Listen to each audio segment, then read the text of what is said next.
Good morning, everyone.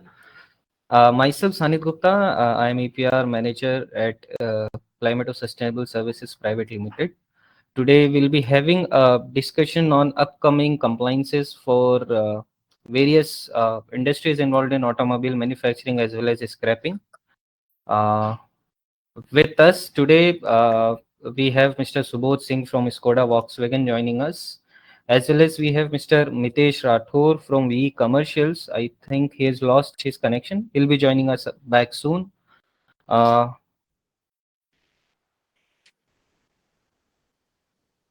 the today's webinar is about the recently notified end-of-life vehicle management rules. These rules have just dropped a bomb on a whole automobile industry with a one more environmental compliance, and we as we as a partner with various companies are already in phase to figure out strategies to manage figure out you know to figure out how to manage this new hurdle for the automobile company, and how automobile companies can ensure that they are fully compliant with the upcoming uh, compliances.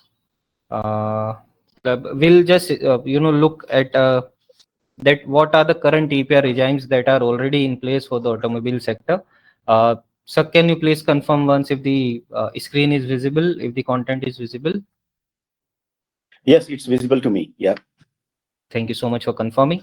So currently, the automobile sector has the following compliances for them.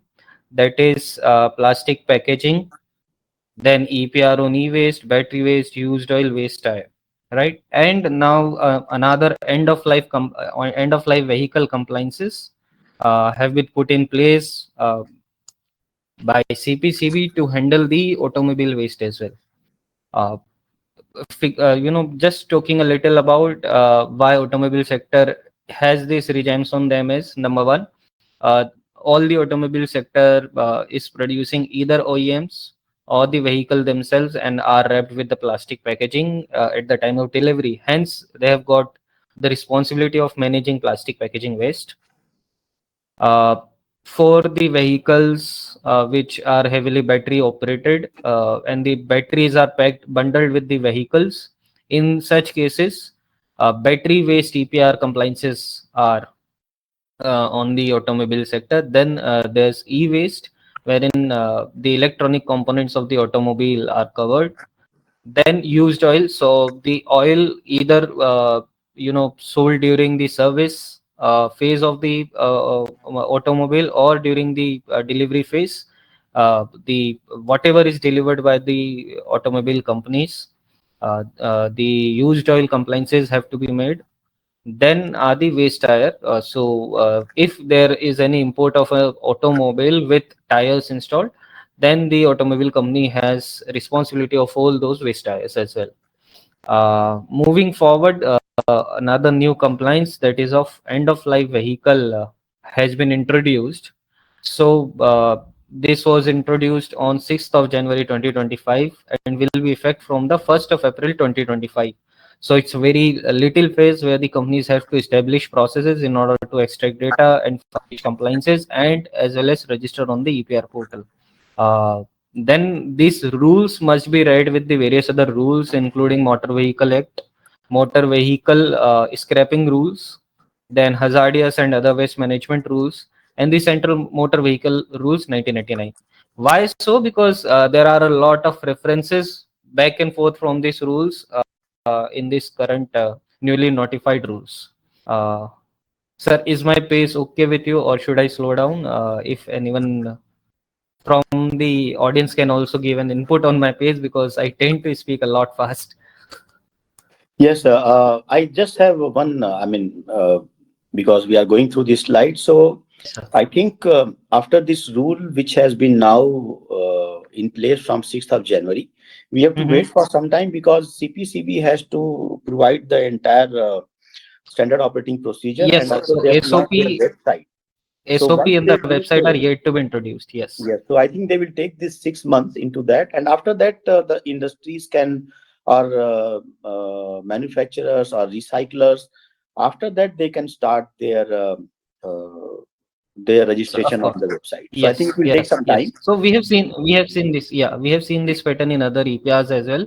Be the previously introduced used oil. We have seen the same pattern, wherein once a gazette notification is there, it takes somewhere around 6 to 7 months for the CPCB to actually make it in effect, and then have a website, have a functional website, and then they phase wise introduce different modules on the websites as well.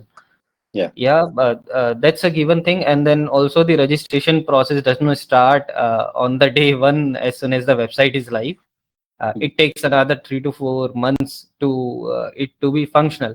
But mm, the purpose here today's webinar is to understand what all new compliances are coming, what may be the data preparation that have to be made, what could be the changes in the processes, be it in sales process or procurement process of either of the producer or of RVSF, so that they can be prepared to introduce these changes from the coming financial year. yeah, So the change of financial year is not very ahead, and to make changes in the processes during a financial year is very difficult.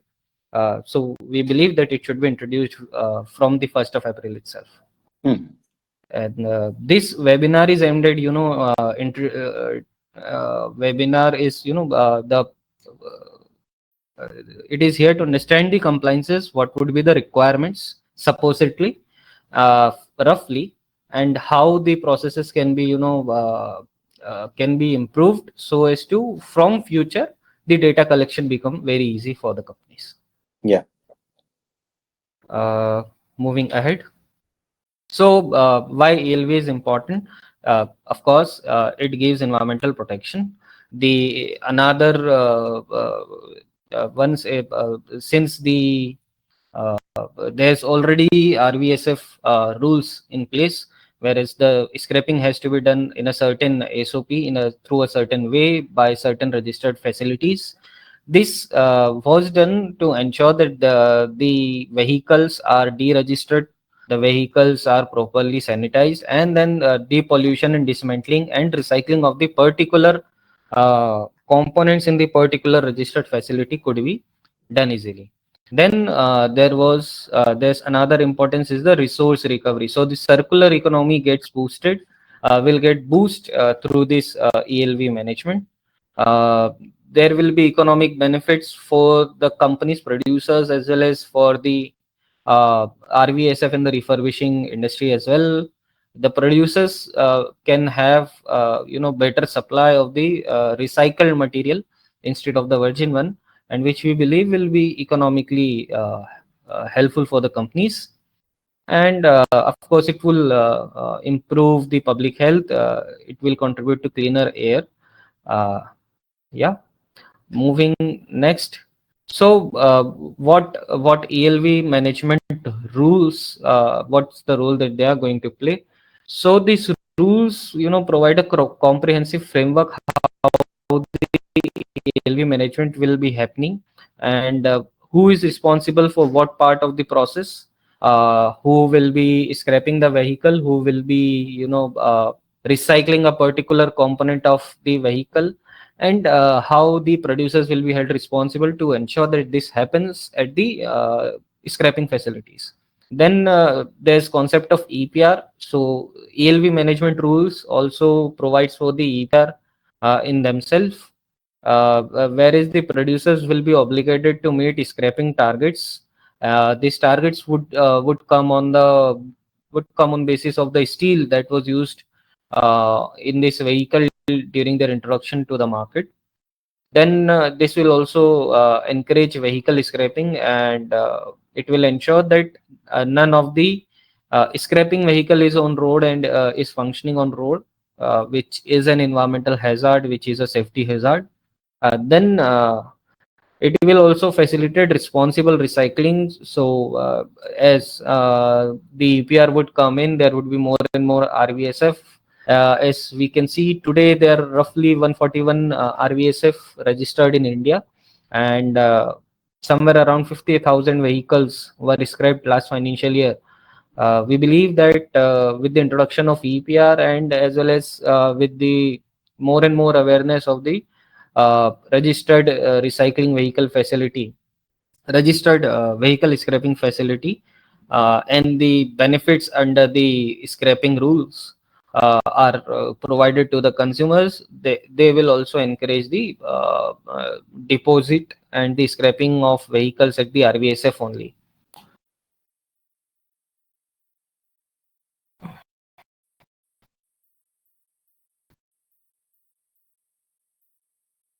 Then uh, so end of life vehicle management rules, what is the overview and what are the key definitions?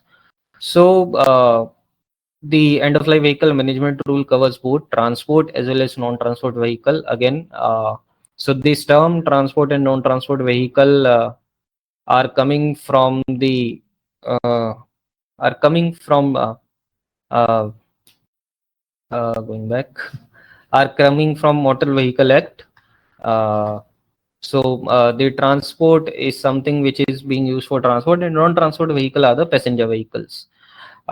This obviously the end of life vehicle management includes excludes agricultural tractor, trailer, combine harvester, and power tiller. So the equipments or the vehicles that are being used in the agricultural purposes, uh, out of them only these four type of vehicles have been excluded, and the electric vehicle, battery operated vehicle, e-rickshaw and e-carts are included in the coverage of the whole management rules.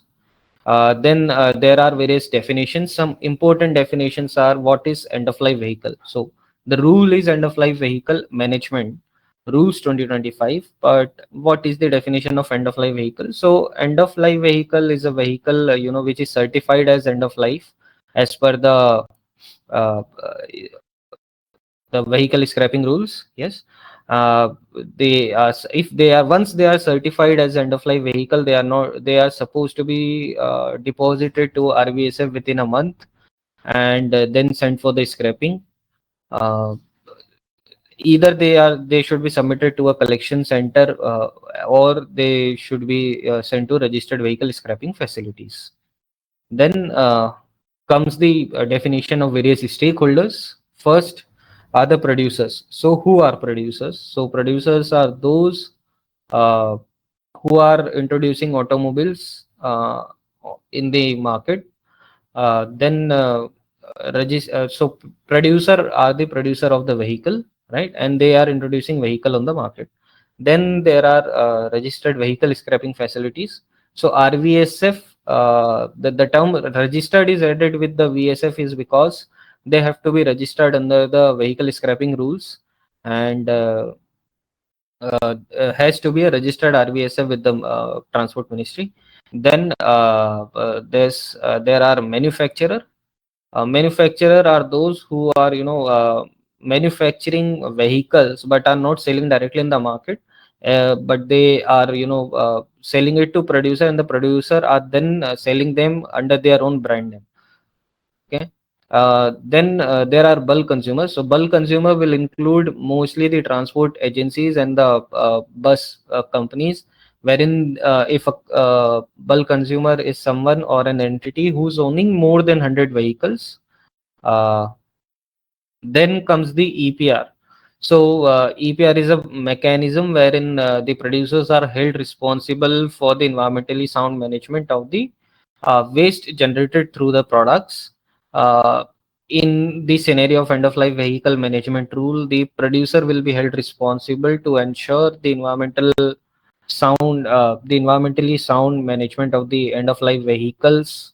But this will be again chained as by procuring of EPR credits for the end of life vehicle in the terms of weight of steel uh, recovered from the vehicles. The target will be set for producers, and this target will have to be fulfilled by procuring the X amount of credits from the end of life from the registered vehicle scrapping facilities. So, Subodhji, Miteshji, am I audible? Yes, sir. Yes, Yes. yes, you're audible. Yes. So now moving forward, directly moving to the EPR obligations. So what will be the EPR obligations for EPR producers? Uh, the This will include the registration which will be required on centralized EPR portal. As discussed with Mr. Both, it is yet to be developed and it will take some time to be developed. But as soon as it is live, we suggest that producers do start the process of getting registered themselves on the portal. Then what details will be required? So interestingly, we have found that the portal might ask for up to data of the last 20 years of the vehicles placed in market by the producers. uh, Once the registration is done, then comes the compliance and the annual return filing part. The annual return filing would has to be made on the portal by 30th June every year. uh, each year they will have to declare their EPR obligations. So the declare its EPR obligation mean the portal, we believe, as in the other EPR portals, the compliances were in terms of providing data on the number of vehicles, type of vehicles sold in the market, and based on the already feeded weight of steel in each type of vehicle, in each model of vehicle, and the number of vehicle placed, the EPR obligations will be set for the coming years. uh, the producers also have to now would be submit their uh, awareness program plan to encourage the deposit of end of life vehicle to RVSF. We have seen the similar case in terms of e-waste, wherein the companies are required to create awareness plan and submit it during the registration, and then year on year report has to be submitted as to how much the registration plan has been achieved. Then the producers will have to also tie up with various collection centers and RVSF, and the same list has to be shared with the has to be submitted on the EPR portal, and this collection center would also include the sales outlet which are ready to buy back the vehicles. Then every producer shall organize awareness campaign, encourage customer by offering incentive to save deposit. So again, uh, there here they have taken the reference from the scrapping vehicle rules, that the certificate of deposit and RVSF's certificate of deposit and the certificate of scrapping will have the producer will have to give awareness on what are the benefit of getting a certificate of deposit for their end of life vehicles to the consumers, and why it is important to ensure that the vehicles are scrapped within a time frame with a registered vehicle scrapping facility or are deposited at a collection center. Then uh, the EPR obligations are to be fulfilled by meeting scrapping targets. So this target, either the producer can have their own RVSF to generate EPR credits, or they will have to procure the EPR credit from the RVSF either by doing tie-up or through the spot market. In case of inavailability of EPR certificate, producer shall have obligation of collection as well. So, in case there is unavailability of EPR certificate on the market, the producer will have to show the numbers of the the vehicle collected at their outlets as well. In case if a producer wants to carry forward their EPR obligation for a particular year, they can carry forward those obligations up to 4 consecutive years. So let's say in financial year 25-26, a company uh, uh, has a obligation of somewhere around, let's say, 900 metric tons of steel to be recovered at RVSF, and it is not possible in the market. There's no availability of the credits. Let's say there's availability of only 700 metric ton. So this particular company can take this 30% of the CPR obligation to the next year. However, the next year, when will they purchase the EPR credits? first the previous obligation will be adjusted, and then the current obligation will be adjusted against the purchase of EPR credits. Now coming to the another set of the stakeholders, RVSFs. The RVSF will have a major role in the end of life management rules and the framework. So they'll have to register on the centralized EPR portal. The registration process will be with the SPCB for them. They'll have to file quarterly return to SPCB through EPR portal. So quarterly compliances has to be made uh, after 30 days of each quarter. There has to be a record of receipt of end of life vehicle, weight of waste material generated and handed over to authorized recycler or refurbisher or treatment and disposal facilities. So the if an RVSF is here there, right, and if they are only into dismantling a vehicle and in the process of material recovery, in any process, if they have plastic waste, if they have e-waste, if they recover battery waste from a vehicle, so this material they cannot recycle themselves. Either they will have to get registered under the particular EPR regimes, or they will have to hand over this material to the authorized recyclers, registered recyclers. uh, then based on the steel recovered from such deposited end of life vehicles, the EPR certificate can be claimed and generated on the EPR portal, and then this can be exchanged to with producers. Okay, so this would be on actuals. Then comes the another major stakeholder who are required to register on centralized EPR portal are the bulk consumers. So bulk consumers are the organizations who owns more than 100 vehicles. They shall registered on the centralized EPR portal and shall file annual returns on EPR portal. The details that they will require to submit will include the details of vehicle they own in a particular financial year and the end of life vehicle which were deposited for scrapping either at a collection center or at an RVSF uh, by 30th of June, and the portal might ask for the CDs and CVS. In case of as a proof, a copy of CD and CVS might be asked by the EPR portal to ensure that the bulk consumer have actually deposited their end of life vehicle for scrapping. What is the EPR certificate mechanism?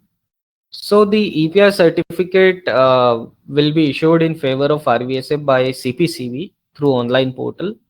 The EPR certificate which are going to generate will be in equivalent of the weight of steel recovered from the scrapping of end of life vehicles. The EPR certificate can be purchased by registered producer to fulfill their EPR obligations. Producer will producer can purchase EPR certificate only limited to EPR targets for the year and any obligation unfulfilled for previous year. So as we have seen in the case of plastic waste management rules, the PIBOs in general can purchase excess amount of EPR credits and store them until the validity of the EPR credits. But in case of end of life vehicle, uh, the producers will not be able to purchase EPR credits more than their targets, and uh, what the limit they can exceed is if there is any EPR obligation unfulfilled for the previous years. Uh, then the producers can purchase, yeah, then producer to producer transfer is not allowed. Only the EPR credits can be procured from directly from the RVSFs. The EPR certificate purchase will automatically adjust to the EPR obligation, so there would not be a concept of offsetting of credits. But as you've seen in case of e-waste, as soon as they are transferred to the producer, they will be adjusted against their liability for the current financial year. But first, they will get adjusted against any unfulfilled liability for the previous years. The lowest and highest price of EPR certificate are yet to be determined by the CPCB, which would come once the EC regime is has been put up by CPCB for the end of life vehicle. Uh, I just throw some jargons. So EC is environmental compensation. The environmental compensation regime is a document wherein the CPCB scientifically calculates the cost involved in scrapping of a waste or recycling of a waste environmental in an environmental sound manner, and based on that, the environmental compensation is uh, environmental compensation is decided. The lowest would be the 30% of this environmental compensation as said by the CPCB, and the highest will be 100% of the CC. We are also expecting that the end of life vehicle EPR credits will also be traded over the EPR electronic trading platform, which is yet to be licensed to the various companies. So, sir, the stage is for you, Mr. Subodh and Mr. Mitesh.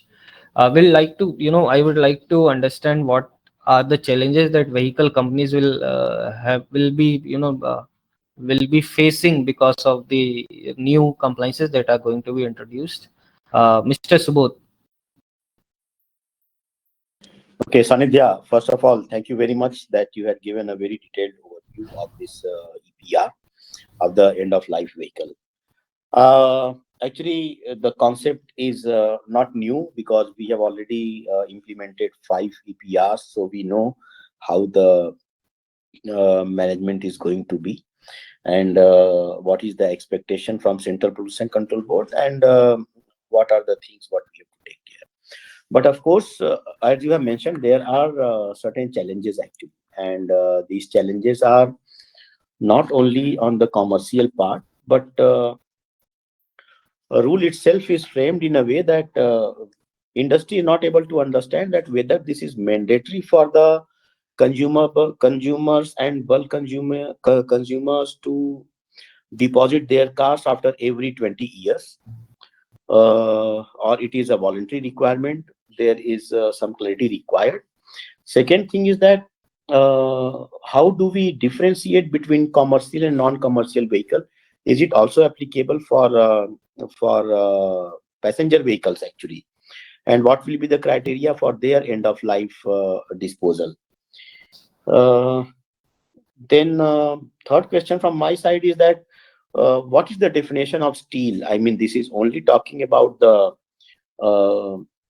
body shell, or it is in a whole for all steel components which are used in the car actually. So if it is very, very technical, then it is will be very difficult for industries to define their EPR obligations.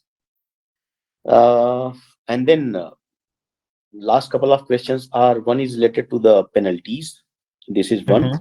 And second, we are not able to understand what will be the, I mean, lump sum cost, maybe minimum and maximum for these credits, because for the plastic and other things, these are not very gigantic, but for the end of life vehicle, we are not aware because collection centers are very limited, and we do not know the business model and how CPCB is planning to keep a control over these credits actually. So these are some questions which are challenge for industries to understand, because rest of the things we are aware that there will be challenge for the administration, there will be challenge for technicalities, there will be challenge when we are dealing with CPCB websites for the registrations or for the return filing.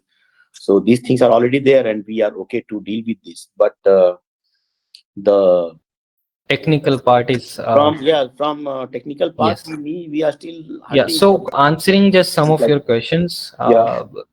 so the end of life management rules, as I told in some of the first slides, that has to be read along with the Motor Vehicle Act and the scrapping rules. Mm-hmm. So it is provided as a law wherein for the non-transport vehicle, for the passenger vehicle, 15 years is decided as a life of a vehicle under the Motor Vehicle Act, and any such vehicle which is which already is a 15-year old, right? They have to get tested if for their states, if they are a vehicle which needs to be scrapping, or their life are extended as per the law. Okay. So once they are certified as a vehicle, end of life vehicle, after the testing, they needs to be scrapped at an RVSF.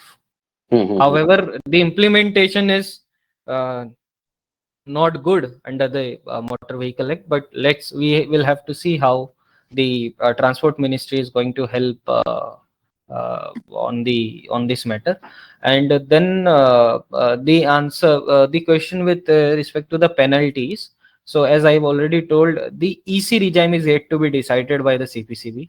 So the EC regime will include penalties with respect to the wrong data submission, with respect to the failing of audits, with respect to non-registration, with respect to not filing annual returns, and as well as with respect to the not achieving scrapping targets as well. I hope I have answered some of your questions. The question with respect to the declaring of EPR obligation is yet a question, as you have mentioned it. So अभी तक तो मेरे को ऐसा नहीं था कि there is still another component as well apart from the shell. But as you have highlighted, I have to again deep down on this thing and figure out कि ये क्या होगा. Yes, and I'll come back to you and to the uh, other people as well. Yes. Um, uh, do we have segregation of this transportation and non-transportation It in the is passenger also, car? yeah, yeah, it is also provided in the Motor Vehicle Act. Okay, Okay. so yeah, so there are examples also given. So the vehicle is described as a transport or a non-transport vehicle based on the intended purpose of the vehicle as marketed by the company. Okay. Okay. Fine. Yeah. Okay. But Uh, here, yeah. suppose I am making a passenger car and I am selling it. Hmm. Hmm. And after some time, if some of my consumer decided that he want to put his vehicle in the market for the commercial purpose, means as a Hmm. taxi or something like that, No, so taxi is also a passenger vehicle. passenger vehicle. Bus is Okay, also a passenger vehicle. okay, okay, fine, fine, thank you. So commercial and non-commercial is different, and transport and non-transport is different. Okay, okay, We are talking here about transport and non-transport. okay, got Transport vehicles are carrier vehicles. Non-transport vehicles are the passenger vehicles. oh, Okay. There's also this interesting thing that the form wherein the data has to be submitted by the producers, it is given up to four-wheeler only. So we have to see if in actual on portal bigger vehicles are also included or not. Uh, Mr. Mitesh, if you can highlight some of the challenges that you believe the vehicle companies will be facing. Yes, first of all, thank you, Sanidhya, and a special thanks to Subodh sir. They have already covered so many things, and they asked so many questions to you, and we have some clarity about the end of life, which is linked to sustainability, product sustainability. Am I audible? Yes, sir. Yes, sir. You are audible. Yes. yes, So yes, as you are discussing with Subodh sir, I have only three questions. Mm-hmm. First question is actually we need some awareness sessions on this first. This is the biggest challenge for a commercial vehicle industry. Mm-hmm. Second part is the end of life based on the EPR guideline. So as you mentioned, only vehicle, only electronic part is covered or shell part is covered. But as I wrote, I read in the EPR draft, there is a three criteria. First one is electronic recycling. Second Mm-hmm. one is battery recycling, and third part is plastic packaging recycling. So So, there is a mm-hmm. three major part which government covered in this end of life EPR draft. Mm-hmm. So this So, electronic recycling and plastic waste recycling is possible, but when we talk about the battery recycling, as we mm-hmm. are manufacturing the EVs, So Mm-hmm. we have a different kind of batteries, and we have Mm-hmm. a limited recyclers in Madhya Pradesh. So Mm-hmm. government having any plan for disposing of this kind of batteries? So, sir, just answering your query here. So, first, just to clarify, the end of life vehicle management rule does cover what has to be done by what has to be done to plastic waste, e-waste, battery waste, used oil, and waste tire. All five has to be taken care of by the RVSF. So if RVSF facility is also a registered recycler in all the five EPR, they can recycle all the five waste. But if they are not, then they have to hand over material to someone. Now, what is left in a vehicle is just the shell of the vehicle and the mirrors with them. Just just confirm, Subodh sir and Mitesh sir, is my understanding right? If I remove e-waste, if I remove battery waste, if I remove tires, if I remove oil, uh, and if I remove plastic out of the vehicle, what is left in the vehicle? The So there major will be part is some still fiber, there will be some cotton, there will be like seeds you can take as yes, an example. it's Then fiber, correct. yeah, Mhm. so there will be this roof liner which is made of some fibrous material. Yeah. Yeah, so these things will be remaining. But yes, the Hmm. plastic components, I'm not sure if you can take it as a plastic, because plastic EPR is mainly for the plastic packaging material. Packaging, yes, but it is not clarified under the end of life rules that Yeah. what will happen to the plastic components. They have Hmm. told that the plastic has to be handed over to the plastic waste management rule registered recyclers only. So why would a plastic waste management recycler would take up commodity when they would not be getting EPR credits on them? That's a again question in the implementation of the rules. Yes. Yeah. And Next, apart from that, there will be some non-ferrous material also. Alloy wheels, I don't know how the yeah. alloy So wheels are going to handle for whether. the non-ferrous and for the ferrous metal for glass, another EPR regime is coming up soon. So a separate EPR regime for NFM and a separate EPR regime for glass, ferrous metals, and paper is coming. So that they will be covered under, again there will be recyclers registered for them, and the material has to be handed over to them. uh, then would remain there would be again some material that would be remained with the RVSF, and it is not provided for yet in the rules that how this will be taken care of. Okay. So I have one more And question. then left is the steel. So is only steel in the vehicle is covered in the end of life vehicle management rule. Yes, sir. Mitesh ji, I cut you Yes, in yes. between. I have one more question. Actually, Mhm. I listened somewhere. This rule is directly linked with the vehicle scrap policy of 2021. So this Yes. statement is correct or not? Yes, sir. It is totally correct because the definition of RVSF, the person who will be collecting vehicles and dismantling it, has to be registered as per the registration and function of vehicle scrapping facility rules 2021. So that's why I have in the start only I have told that this rules has to be not read separately. They have to be read along with the Motor Vehicle Act, with the Motor Vehicle Scrapping Facility Rules, hazardous and Mhm. other waste management rules, and the Central Motor Vehicle Rules. So all these four covers because the life of a vehicle is given in some other act or rule based on what the end of life vehicle, how end of life vehicle is certified is provided. The whole process is provided in some other rule. What is the responsibility of RVSF, what to recycle, how to recycle is provided in some other rule. So the end of life vehicle management rule have to be read along with all of this. Mhm. Yeah. Okay. Okay.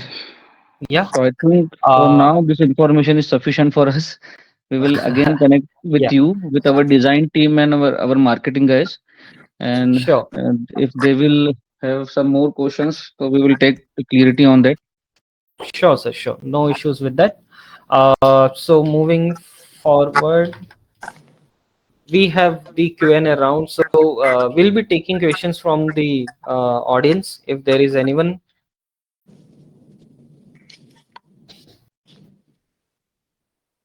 Ji Saurabh ji.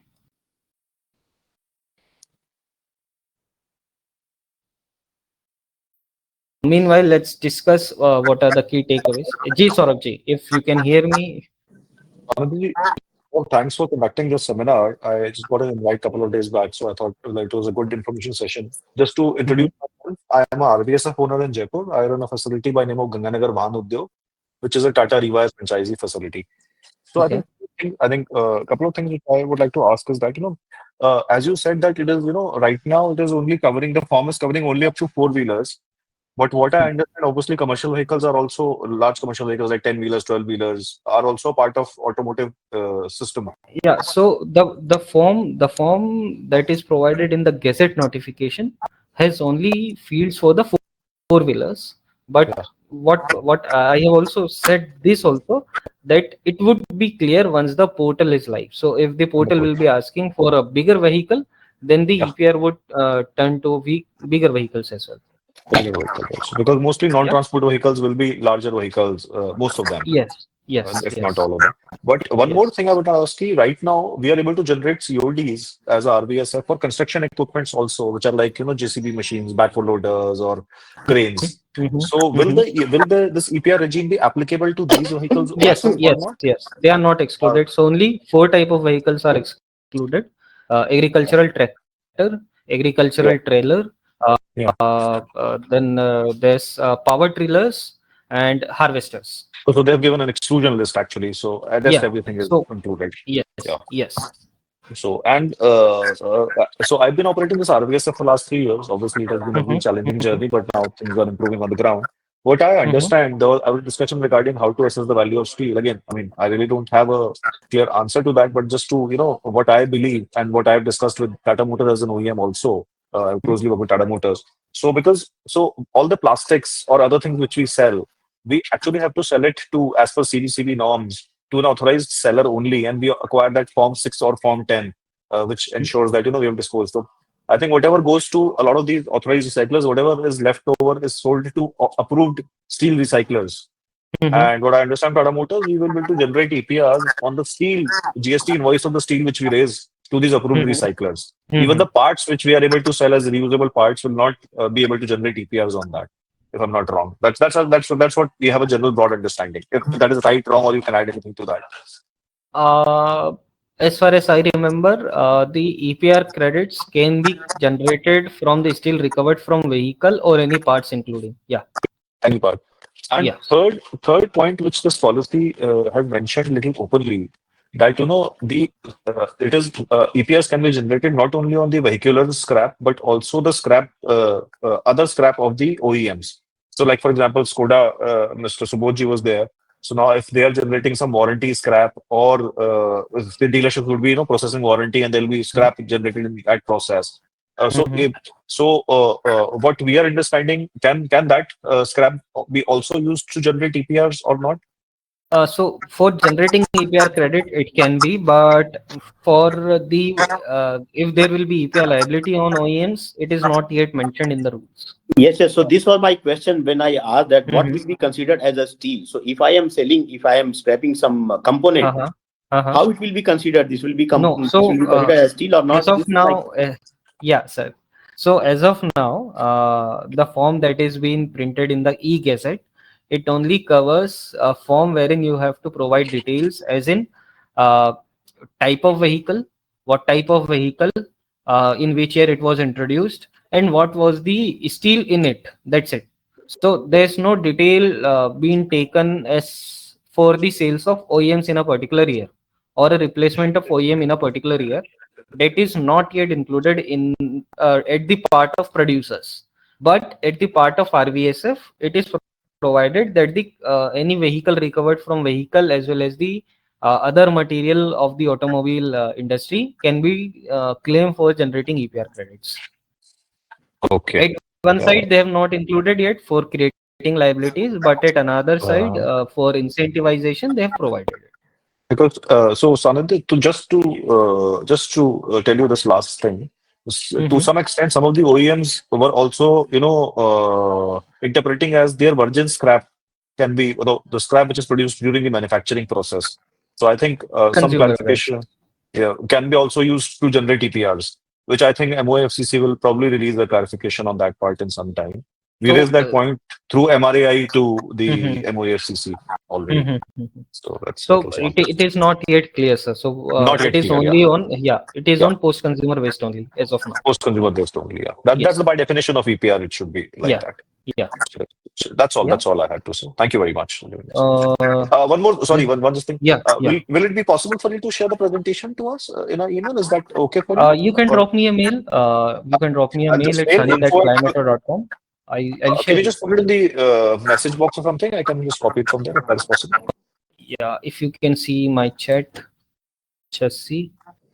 Let me see a chat in this thing. I'm not sure. I can't really Yeah. see that. Because Is I chat don't, visible? no, chat is not visible to me. I don't know what to do Okay. because So very new to you can this. do one thing. You just hit me an call on the number on the screen. Okay, so there's 903994641. Yeah. Yeah. Okay, Yeah. yeah. I'll drop So you a WhatsApp on the number and maybe I'll take your ID from there. yeah, sure, sure. Okay. Okay, thank you. Thank you. Thank you, everyone. Thank you. Thank you so much for Saurabh for your inputs. Is there anyone else who would like to ask anything?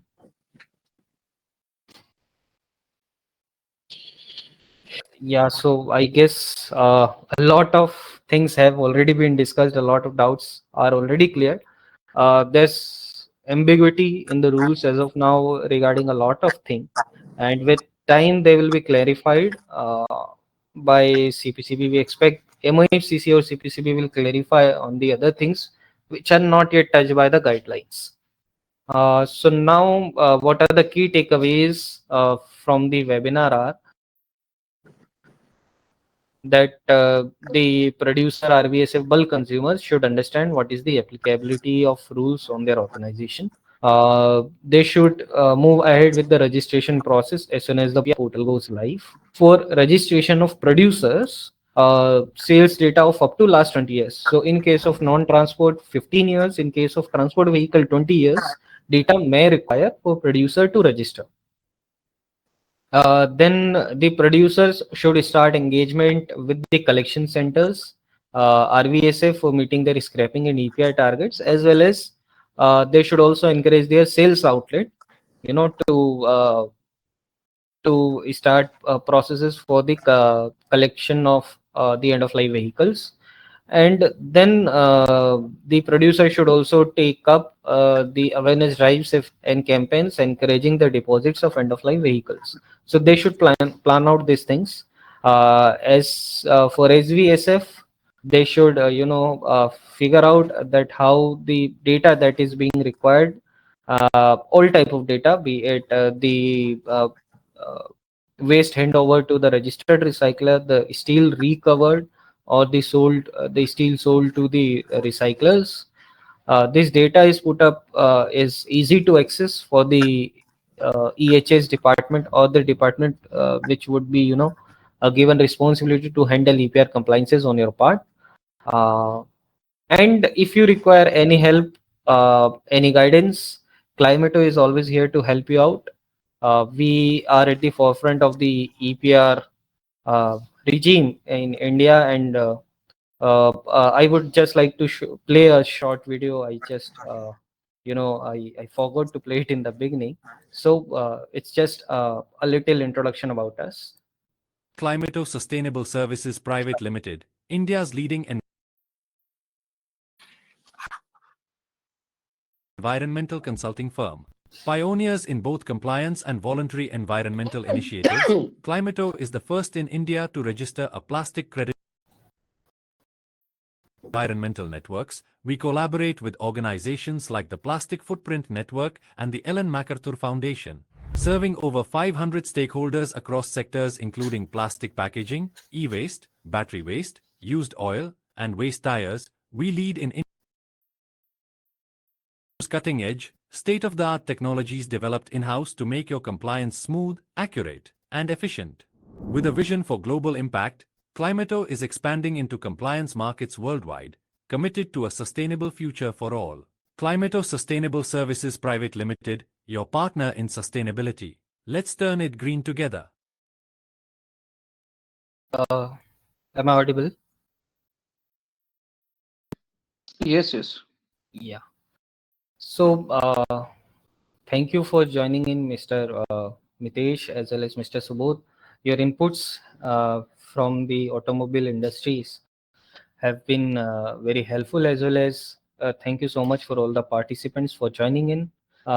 Thank you so much for joining in and helping everyone understand what would be the like how end of life vehicle management rules are coming up, what are the challenges, and how the automobile companies are gearing up for these changes and the challenges. Thank you so much, Mr. Subodh. Once again, thank you so Thank much, you. Mr. Mitesh.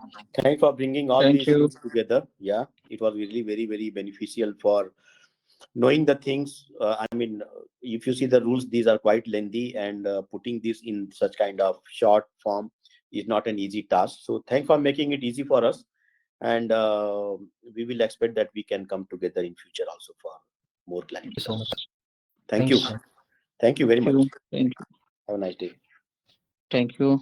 Thank you. I go with Subodh sir, and thank you for initiating this kind of awareness sessions. This will definitely support us and other industries to execute the EPR regulations in their industries. So thank you, Climato. Thank you. Thank you, sir.